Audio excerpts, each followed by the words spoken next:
Hi, good evening. Katatapos lang ng prenup session namin for today.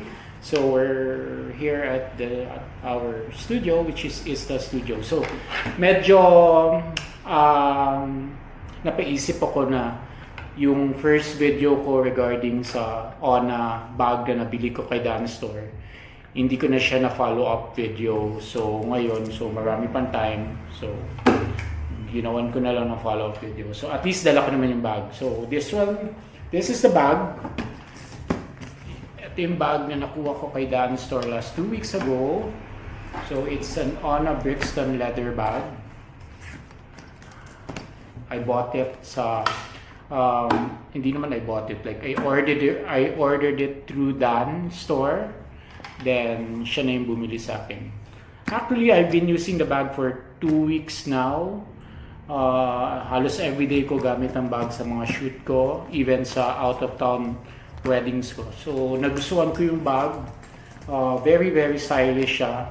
Very very leathery. So amoy leather pa siya. Then ang ganda ng bag, like it fits my gear, yung gamit na yung important gear ko na ginagamit ko sa portraits and weddings. So madali lang siya gamitin. So may buckle siya sa harap, yun. Then actually kasya ang dalawang camera bodies with 2 lenses attached. Kasya siya. Pero in my case, ito siya. So this one of my favorites. I'm using this every day too. So this is the X100V. Yan. Coming from Lens Trade Manila. So Sir Mike, thank you very much. So yun, ganda-gandang camera. Binihisan ko na nga. Ito yung wide lens ko pag nag-shoot ako ng weddings and portraits. Then the second one is my Magic Wand. Yan. The Otus 85. Then the third one, naka-attach na siya. So it's the A7R3, then the Otus 55. Yan. Then may dalawang big pocket siya in front. So nandito yung mga chargers ko, batteries, then cell phone chargers, and many more. Yung mga action cam nandito. Then also, may side pocket siya, which is kasyang-kasya ang cellphone. So this is a Pro Max na 14, iPhone 14. So kasyang-kasya siya, very secure, hindi siya nalalaglag. Then meron siyang laptop compartment. Then dito pwede siya iPad. Yun. So swerte ako, ang nabili ni Dan Store is the second version or the newer version. Yung luma kasi medyo yung buckle niya, pag hindi mo siya na-lock, medyo nahuhulog siya. So pag nahulog, you have to order a new one.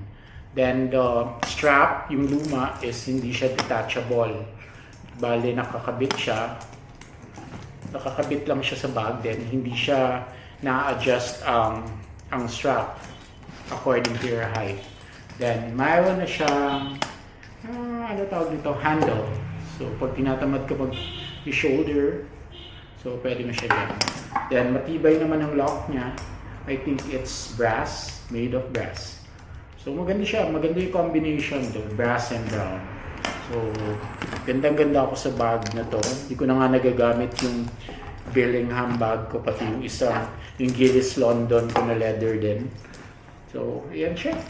So I always put leather cream para hindi siya maluma. Ang disadvantage lang ng bag na to is madali siyang ma-scratch. So makikita nyo dyan sa may lock, medyo marami na siyang scratches. Pero yun yung nagpapaganda ng leather eh. So the more siya maluma, the more siya gumaganda.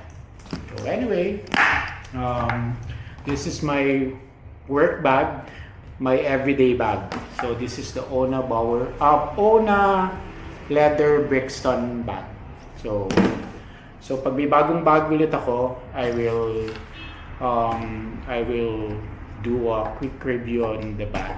But anyway, so thank you for watching my video. See you next time.